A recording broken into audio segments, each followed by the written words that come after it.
Gempa berkekuatan 6,1 magnitudo mengguncang kota Tokyo, Jepang pada 7 Oktober 2021 jam 22 waktu setempat.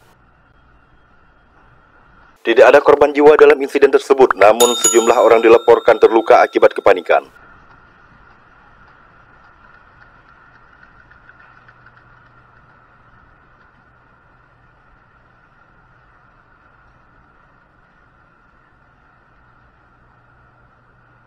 Dilaporkan sejumlah pipa air rusak akibat guncangan gempa. Beruntungnya, reaktor nuklir negara itu tidak terpengaruh akibat gempa, kata otoritas negeri Sakura tersebut.